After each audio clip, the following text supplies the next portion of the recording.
Alors, chers aventuriers, chères aventurières, Eden, second des cataclysmes, a abattu son courroux dans la caverne d'Umlako.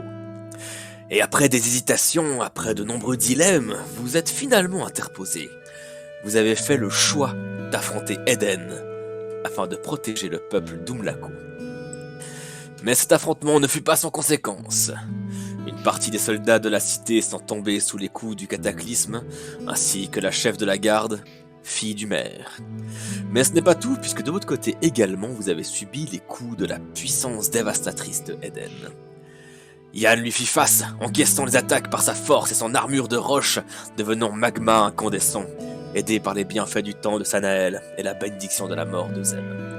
Raki a également protégé Yann en lui faisant boire le contenu d'une potion par sa seule maîtrise élémentaire, et elle s'est même interposée lorsque Yann mettait un genou à terre. La noble Articia, bien que courageuse, ne faisait pas le poids face au démon rougeoyant, puisqu'en un coup à peine, elle subit une blessure qui l'emmena aux portes de la mort également. Mais bien heureusement, cette blessure au ventre fut rapidement soignée par Sanael, dont les forces s'épuisaient rapidement. La balafre refermée laissera dès lors probablement une cicatrice impressionnante sur le ventre de la noble Articia. Mais une autre blessure, bien plus impressionnante, marquera le groupe lorsque Yann Kakorast marche perdra sa main gauche, coupée net par la lame d'Eden. Et alors que Yann tombait à terre, un lyriquem apparut, traitant Eden de traître avant de le faire disparaître à votre vision. Vous avez dès lors veillé au chevet de Yann pendant que Zeb rassemblait les corps et qu'il écoutait leurs paroles.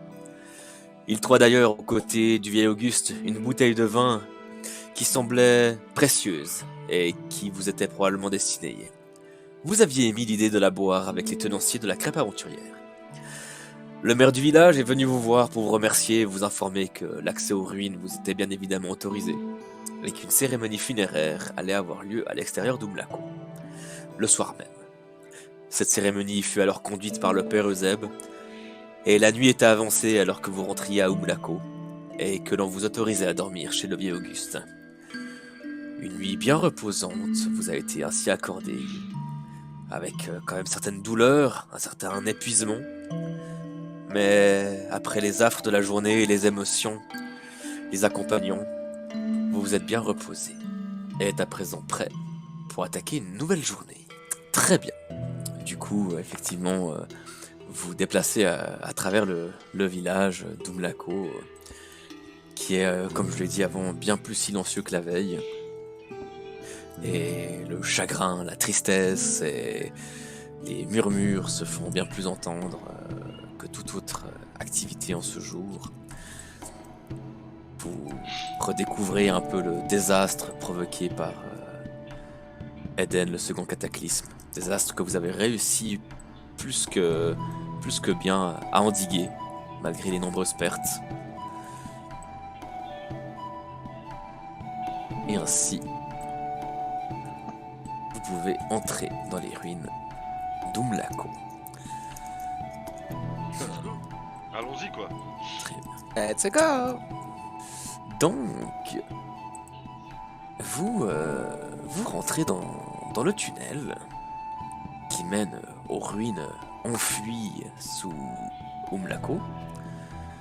Et les quelques rares bruits qui naissent du village qui se taisent à mesure que vous avancez dans les profondeurs et que l'obscurité s'abat sur vous.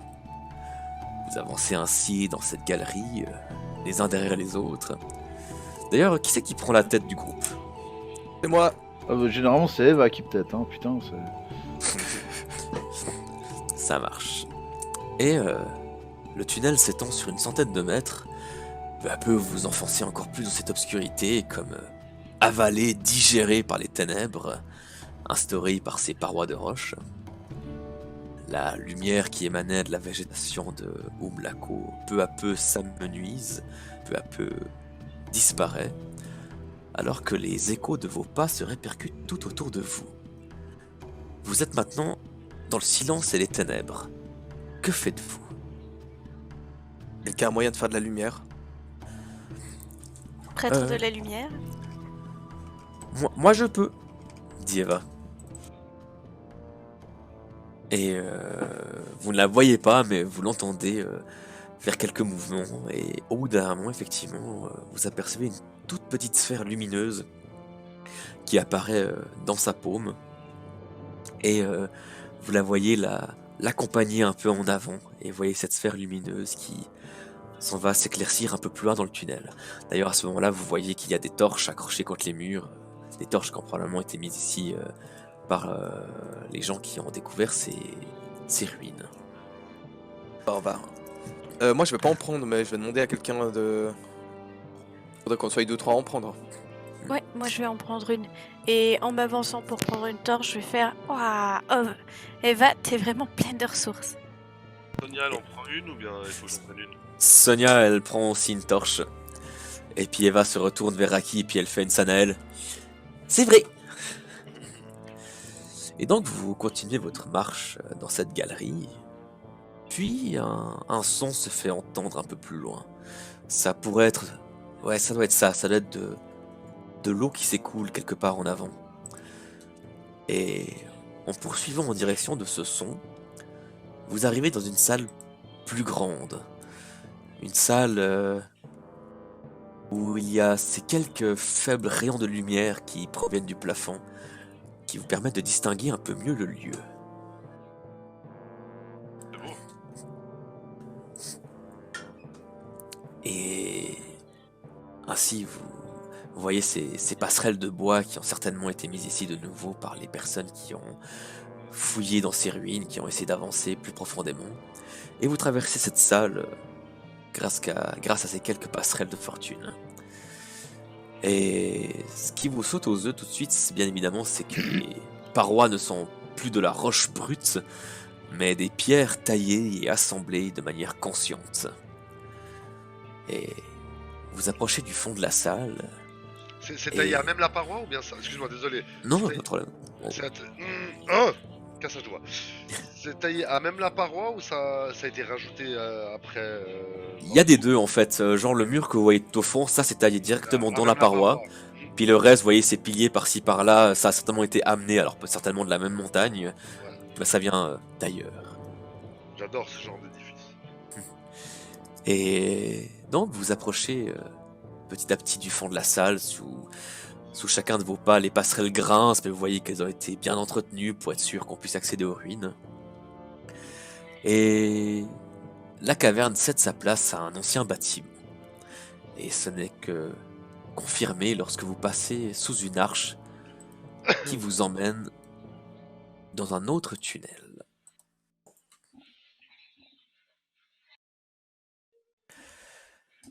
Et après ces quelques mètres, vous voyez donc cette arche sur laquelle il est inscrit quelque chose en Adam ancien.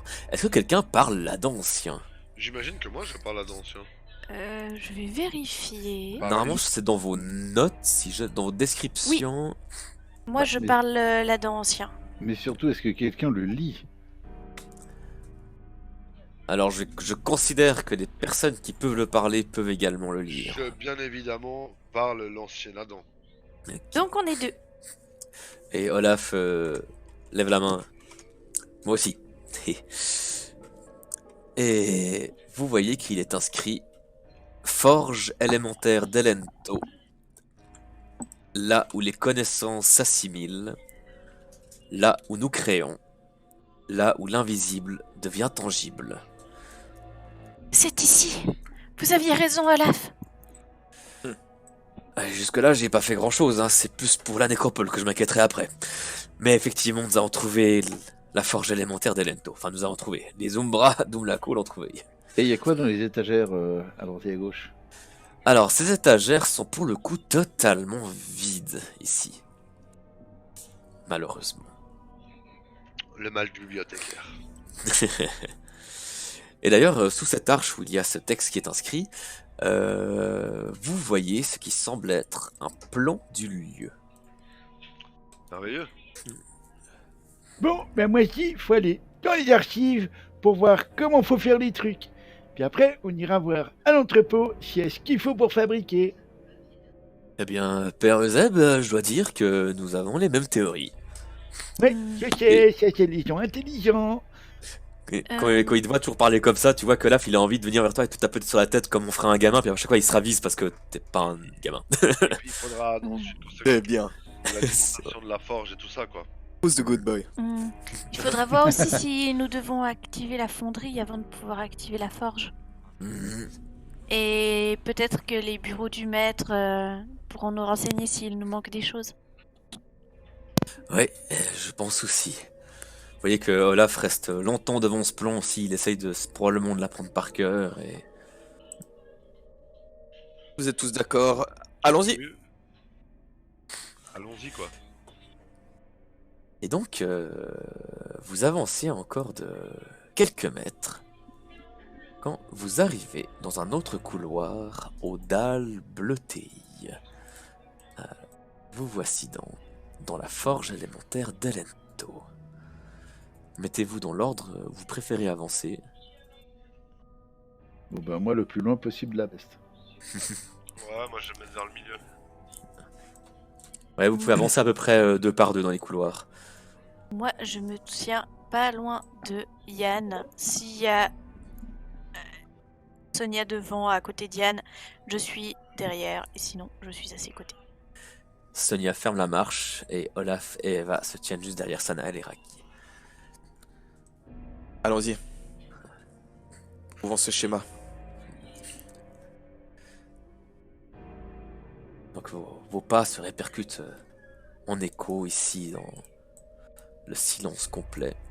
Ici vous voyez effectivement 2 statues qui représentent probablement des Adans, des érudits certainement. Il y a un épithète, quelque chose. Non, non, non. Ce sont juste des représentations.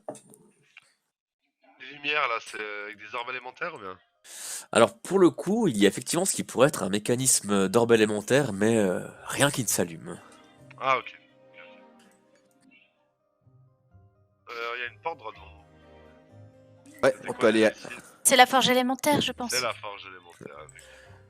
Vous voyez que vous êtes en train de perdre Olaf qui Ah, s'arrête sur chaque mur et qui... ah, le perdre dans ce sens-là, je croyais que j'étais barré. Ouais. Ouais. Non, non. Tu ne veux pas aller voir d'abord les archives, Yann? Non, mais je vais juste ouvrir la porte pour voir s'il y a du danger. Simplement ça. Ah, celle-ci est fermée.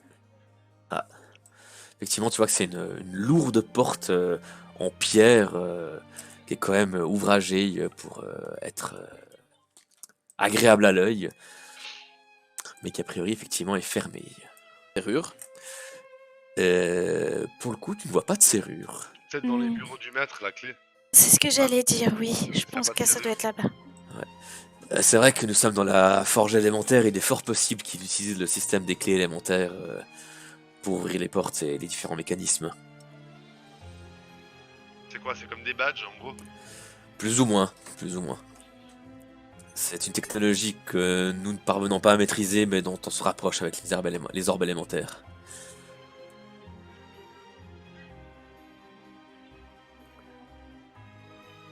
Donc on fait quoi, les archives ou le bureau du maître en premier? Alors, Raki... Enfin, tout le monde stop, pardon. Bah oui, moi je bouge pas. Ouais. Euseb et Raki, vous voyez... Vous voyez quelque chose qui s'approche de vous lentement. Ce quelque chose étant ceci. Ah, C'est. Gueule de porte-bonheur, oui. Ça a l'air de nous avoir repérés. Ça, en tout cas, ça avance vers vous d'un pas lent. Est-ce que ça a l'air d'être un pas lent thématique? Je pense. Seb. Et il s'arrête ici devant. Je prépare mes toujours entre guillemets grenades. Et vous l'entendez prononcer quelque chose. Alors c'est très brouillé par de la mécanique et par cette chose qui doit être très ancienne. Mais Raki, toi qui parles là d'ancien, tu comprends mot de passe. Alors, je traduis à Perezeb. Il dit mot de passe. Ben moi aussi, sans le caca.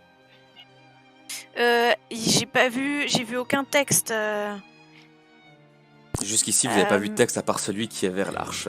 Bah, je C'est écrit quoi vers l'arche déjà? vais réciter le texte de l'arche.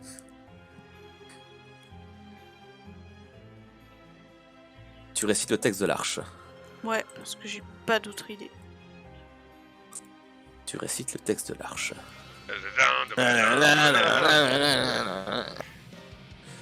Je vais vous demander d'ouvrir le combat tracker et de tirer vos initiatives depuis le combat tracker.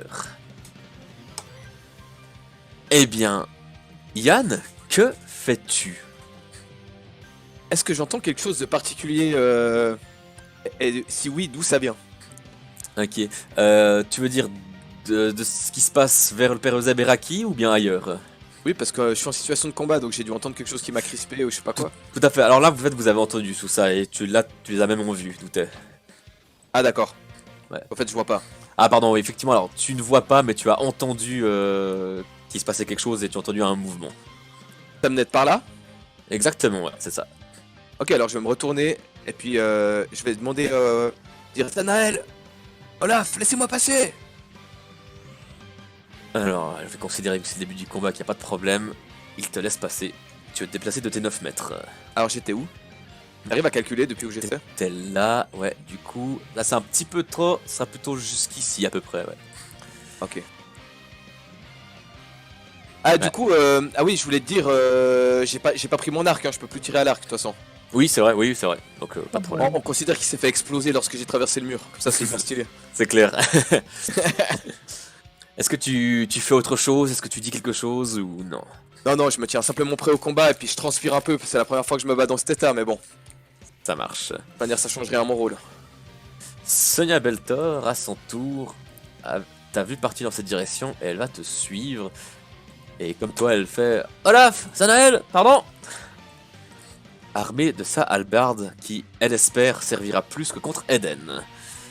Elle va de son côté se rapproche d'Olaf, mais ne fait rien d'autre pour le moment. Sanael, toi, que fais-tu? Quand Sanael sera là. Il est là, il a juste son micro éteint. En plus, j'ai répondu à chaque fois qu'on m'a dit. J'ai dit ouais, je laisse passer, pas de soucis. Mais vous m'avez pas entendu. Ah, même pas. Non, bah voilà. Mais alors sachez que j'ai répondu puis à Yann et d'accord à Sonia. Et je vais m'avancer de mon maximum, bien évidemment. Je vais me placer donc à hauteur de la orbe élémentaire qui n'en est pas une, mais qui en est peut-être une, mais on sait pas. Exactement. Est-ce que tu fais autre chose de particulier? Et oui, je vais complètement faire quelque chose de particulier. Ah Après, tu vas aussi faire quelque chose de normal que de particulier. non, je fais quelque chose de particulier. Je vais. Mais non. Bon bah voilà, si, voilà, bah, je vais l'utiliser. Parfait. J'ai réussi. Donc je vais utiliser temporalité déformée et utiliser tel permet d'avoir un second tour. Donc de jouer le tour est joué immédiatement. Donc Yann Kakora, Est marche, tu as un second tour que tu peux jouer immédiatement. Oh, sérieux? Que tu vas jouer immédiatement en plus. Bah, je que considère tu que peux, le pas combat que tu- tracker est sur toi. Ouais. Pas que tu peux, que tu dois en fait Ouais. jouer immédiatement. C'est beau ça. L'ennemi se trouve où? Alors, douter, effectivement, t'arrives pas bien à le voir, mais tu vois que Euseb et Raki ont l'air de se tenir à distance de quelque chose. C'est tout ce que tu arrives à discerner. Oh bah je vais aller de mon max, hop. Je voulais te Pas permettre de jusque-là. s'avancer encore. Ah ouais, je le vois maintenant, ok. Merci beaucoup. Ouais, de rien. Yann, tu ne voyais... Oui, mais à partir de là, tu voyais. Et il y a cette chose qui s'avance en direction de la personne qui a répondu potentiellement le mauvais mot de passe. C'est-à-dire Raki Atarangi. Baraki, sinon. Et vu que là, vous êtes les trois, enfin vous êtes trois sur le chemin potentiel, on va laisser le hasard de l'automatisme, car donc 1, 2, 3, 4, ce sera effectivement pour Raki. Raki, tu vois cette chose qui se dresse devant toi, qui est plus haute que Yann, qui est déjà un grand garçon. Et tu le vois abattre dans ta direction, ses lames étranges, dans Oh. des mouvements grinçants. Oh, une cote. Bah non. Si j'ai déjà joué mon tour, je peux utiliser annihilation, oui. Oui, tu peux. Et tu ferais bien, effectivement. J'ai vu un brillement, il y a. Enfin, je peux. On va essayer. On va croire de faire. On va voir ce qu'on peut faire. Ça pourrait être drôle que t'échoues, moi je trouve. Quand même. Non, je trouve que Ah, c'est tu pas drôle m'embêtes. du tout. Mais non, Tu la m'embêtes. La réussite est clairement de mise, monsieur. Ah, effectivement, Raki, tu as vu la chose venir avec son arme étrange et ancienne, et elle a abattu son coup sur toi, mais l'instant d'après, tu as à peine eu le temps d'avoir un sursaut de douleur que la douleur et le sursaut avaient disparu. Père Zeb, que fais-tu? Alors, moi, je vais subrepticement me glisser derrière lui, ouvrir ma baguette. Non, sortir deux de mes espèces de grenades là. Ouais. Puis je vais en fait venir carrément lui fourrer dans les articulations au niveau des épaules. Ok, alors je vais te demander soit un jet de dextérité, soit un jet de combat à main nue, que tu trouves dans combat directement. C'est comme tu préfères. Non, on voit où Attends voir. Alors, dextérité, je peux te dire que t'as 0, Ouais. et main nue, c'est une main qui est nue. Alors, je pense que ce que je vais plutôt faire, c'est que je vais mettre les trucs sur les crânes de mon fléau, puis je vais les lui mettre dans les épaules avec mon fléau, tu vois, ça sera plus... Non, c'est pas possible. Il aurait fallu préparer en avance. Ouais, non, mais c'était... Je- Bon, bah je vais y minuter. Mhm, ça marche. Ah bah tu peux même le cibler et puis directement faire main nue. Ah ouais, Ça fera. chouette. Et... main nue. C'est qui le patron? Mais C'est qui le merveilleux. Alors effectivement, il y avait ces articulations que tu voyais qui étaient presque une invitation à ce que ton fourne ta limaille de verre dedans. Et tu parviens parfaitement à faire ce que tu veux, et la chose fait un mouvement au même moment, et ça brise la grenade, qui du coup tu vois tout ce Donc, verre J'ai dit pilé. que j'en prenais deux, hein, une dans chaque Ouais. main, puis une pour chaque épaule. Hein. Exactement. Et du coup, tu vois les deux épaules qui s'éclatent dans ce morceau de verre, enfin non, les épaules n'éclatent pas, le morceau éclate, et il y a ce verre pilé qui se répand partout dans l'articulation de la machine, et tu entends un bruit. À voir si cela aura eu l'effet escompté. Congé, tas de ferraille. Raki, toi qui as de nouveau vu la mort te passer à ça, mais qui a été sauvé par ton compagnon Sanael, que fais-tu? Je vais lancer une pression sphérique sur la bestiole, histoire de l'immobiliser. Ça marche, alors tu peux lancer ton sort. Et espérer qu'il réussisse. Et c'est réussi, tu peux même lancer tes dés de dégâts. Alors, je veux pas que ça l'abîme, hein. Mhm. Ouais, mais je crois que je vais les prendre en compte pour la puissance du truc. Olaf Benjamin, que fais-tu? Courageusement, il s'avance de quelques mètres également.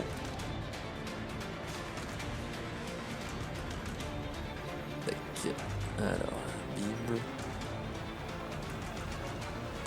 Ok, ça frapperait jusqu'ici. Et il s'approche de Sanael. Yann Kakora Estmarche, que fais-tu? Bah écoute, je vais pas être très original. Capacité attaque sonique. Je vais attaquer cette saloperie 2 fois. Oh, je me demande s'il y a pas un petit bonus avec ce qu'a fait le père Zabmer. Peut-être, peut-être. Attends avant de tirer tes dés. Tire pas encore, c'est ça que tu m'as dit? Exactement. Maintenant tu peux y aller. Et de une. Et de deux. Ah, le deuxième coup j'ai eu du mal hein. Exactement, bah c'est forcément, il te manque un membre. Donc tu perds un peu ton équipe, t'as pas l'habitude de te battre dans ces conditions. Mais ton premier coup effectivement a bien abîmé cette antique ruine qu'on vous avait pourtant demandé de laisser intacte.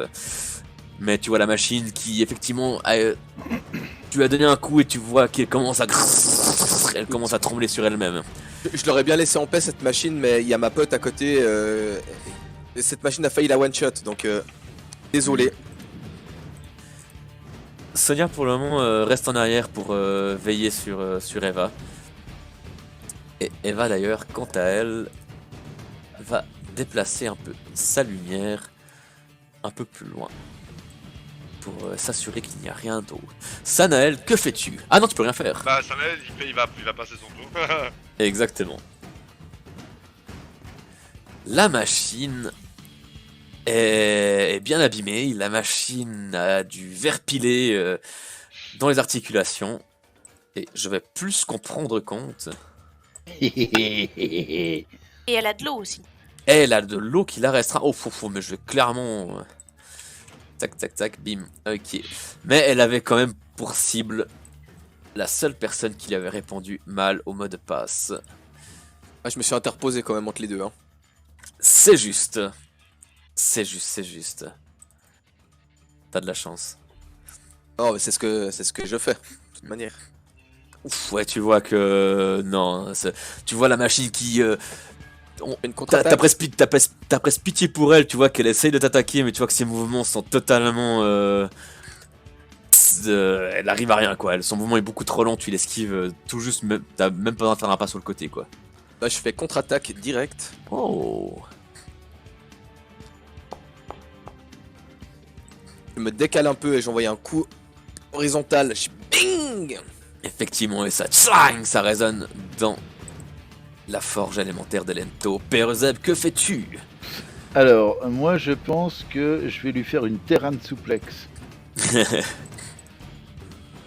C'est possible, ça? Alors là, tu vois que la machine est quand même haute.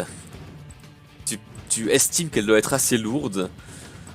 Mais peut-être que sur un sursaut de bravoure et de force, tu parviendrais peut-être à le faire. Mais de toute façon, je suis très très fort, moi.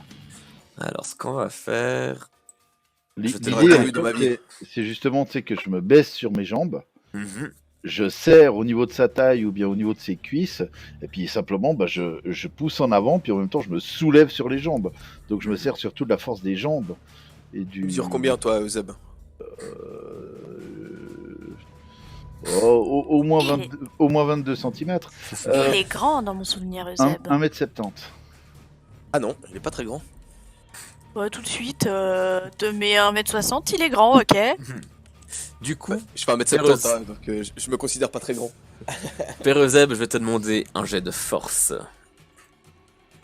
Roulement de tambour.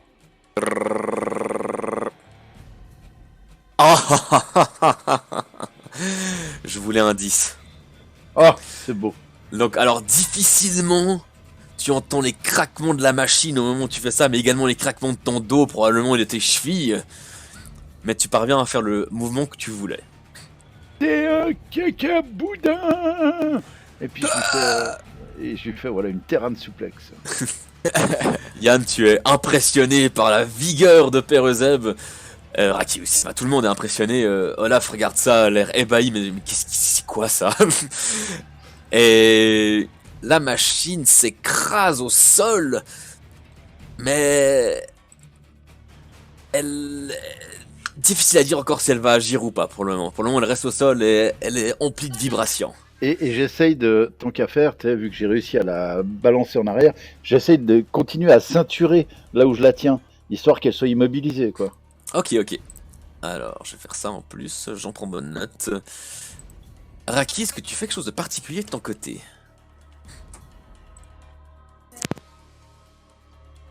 Est-ce que je vois que mon eau a réussi à bien la freiner? Oui, ouais, t'as eu l'impression que t'as entravé ses mouvements aussi. Ok, alors j'aimerais complètement l'immobiliser, donc quitte à claquer 2 sorts de pression sphérique et vraiment me concentrer et faire en sorte qu'elle...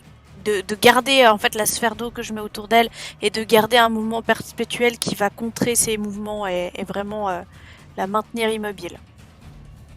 Ok. Et puis si je peux favoriser l'insinuation de la poudre de verre, je le fais. Ça marche. Alors, je vais te demander quand même un petit jet de maîtrise élémentaire pour tout ça. Alors, c'est bien.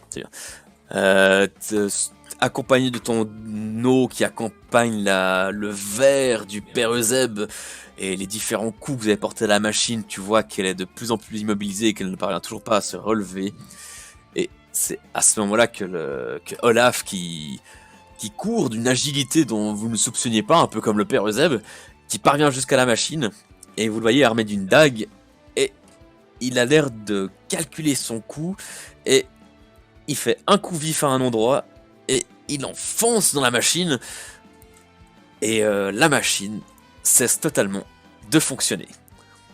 En tout cas, elle n'a plus aucune vibration. Mais c'est à ce moment-là que vous entendez Eva qui crie « Il y en a une autre par ici !»